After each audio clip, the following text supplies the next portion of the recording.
আসসালামু আলাইকুম। Real village cooking চ্যানেলে সবাইকে ওয়েলকাম জানাচ্ছি। আজকে একটা নতুন পর্ব নিয়ে আপনাদের কাছে হাজির হয়েছি। খুবই টেস্টি মজাদার মালাই কেক রেসিপি আজ আপনাদের সঙ্গে শেয়ার করব। খেতে তো অসম্ভব টেস্টি। স্কিপ না করে পুরো ভিডিওটা দেখতে থাকুন, খুবই ভালো লাগবে। বাচ্চাদের তো খুবই পছন্দের একটা রেসিপি। চলুন তাহলে শুরু করা যাক। আমি একটা বোল নিয়ে নিয়েছি, এর মধ্যে দিয়ে দিচ্ছি ডিম। আমি এখানে 2টো ডিম নিয়ে নিয়েছি। আপনারা যদি পরিমাণে বাড়াতে পারেন তাহলে ডিমের পরিমাণটাও বাড়াতে হবে। এবার ডিমটা ভালোভাবে ফেটিয়ে নিতে হবে।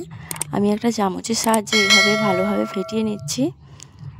আপনারা চাইলে এখানে হ্যান্ড ব্লেন্ডার দিয়েও ভালোভাবে এটাকে ফেটিয়ে নিতে পারেন।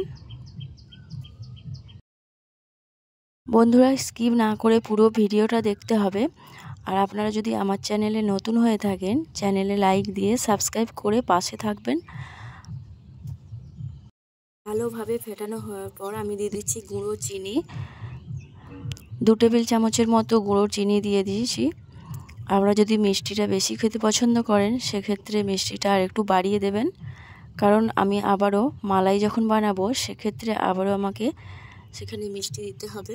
এবার দিয়ে দিচ্ছি 3 টেবিল চামচের মতো অয়েল, ভেজিটেবল অয়েল দিয়ে দিলাম। অয়েল দিয়ে ভালোভাবে আবারও মিশিয়ে নেব। দিয়ে দিলাম 1 টেবিল চামচের মতো ভ্যানিলা এসেন্স, দিয়ে ভালোভাবে ফেটিয়ে নিতে হবে। খুব ভালোভাবে মিশিয়ে নিতে হবে, টাইম ধরে খুব ভালোভাবে এখানে মিশাতে হবে। একটা ছোট বাটি মাপ করে হাফ বাটি পরিমাণে ময়দা দিয়ে দিচ্ছি। ময়দা দিয়ে আবারও খুব ভালোভাবে মিশিয়ে নেব। বন্ধুরা, বিশ্বাস করতে পারবেন না, এতটাই টেস্টি হয় এবং এতটা মজাদার হয় যে একবার খেলে বারবার খেতে ইচ্ছা করবে। এতটাই মজাদার হয় এই মালাই কেক রেসিপি। আপনারা তো অনেক রকমের কেক খেয়েছেন, একবার এইভাবে বানিয়ে দেখবেন, একবার খেলে ভুলতে পারবেন না, এতটাই মজার।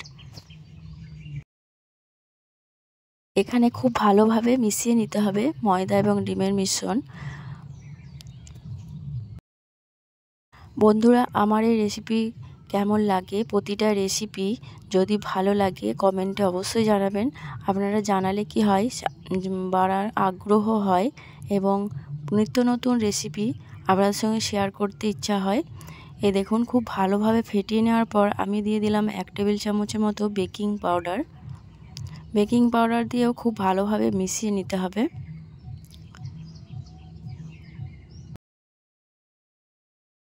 যে কোনো জিনিসে কিন্তু বেকিং পাউডার দেওয়ার সঙ্গে সঙ্গে এর কাজ শুরু হয়ে যায়, সেই জন্য বেকিং পাউডার দেওয়ার পরেই এটাকে বানিয়ে নিতে হবে।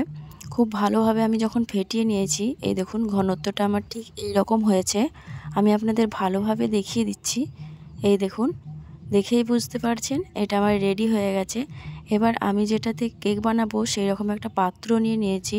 এই দেখুন, এর মধ্যে আমি অয়েল নিয়ে নিয়েছি, চারিদিকে ভালো করে লাগিয়ে নিয়েছি। এই দেখুন, খুব ভালোভাবে চারিপাশে লাগিয়ে নেওয়ার পর আমি ব্যাটারটা এর মধ্যে ঢেলে দিচ্ছি। পুরো ব্যাটারটাই ঢেলে দিলাম, দিয়ে একটু ভালো করে সেট করে নিতে হবে। এভাবে একটু ট্যাপ ট্যাপ করে দিতে হবে। এর মধ্যে যদি হাওয়া থাকে বেরিয়ে আসবে। আর এরকম জল একটা কড়াইয়ের মধ্যে নিয়ে নিয়েছি, আর স্ট্যান্ড বসিয়ে এরকম একটা উপরে পাত্র দিয়ে দিলাম, আর এর উপরে আমি কেকের পাত্রটা বসিয়ে দিচ্ছি। এবার ঢাকা দিয়ে রেখে দেবো 5 মিনিটের মতো।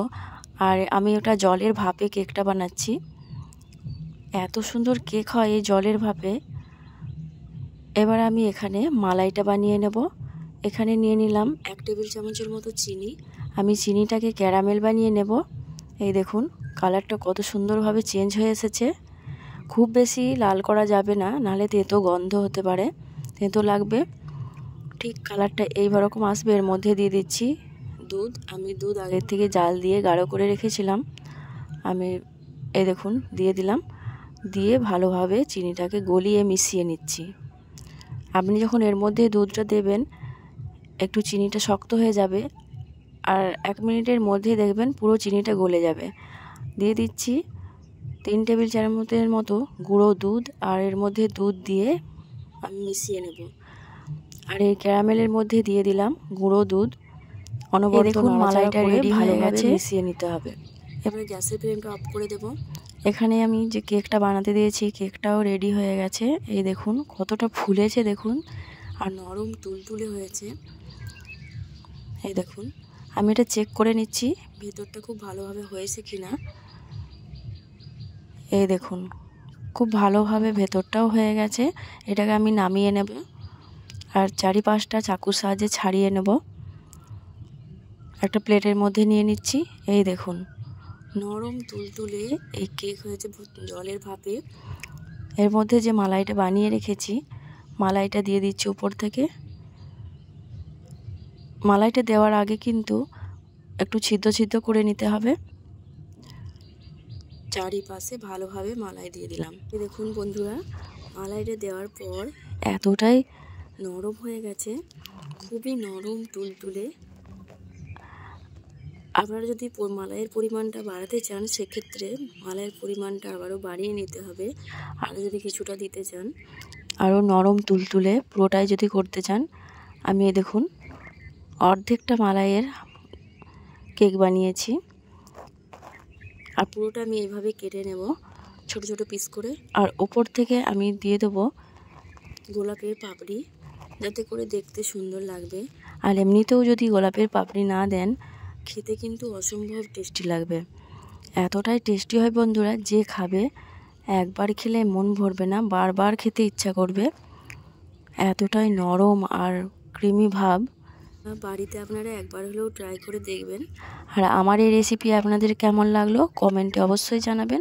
আপনারা যদি আমার চ্যানেলে নতুন হয়ে থাকেন চ্যানেলে লাইক দিয়ে সাবস্ক্রাইব করে পাশে থাকার অনুরোধ রইল। ওপর থেকে গোলাপের পাপড়ি দিয়ে দিচ্ছি।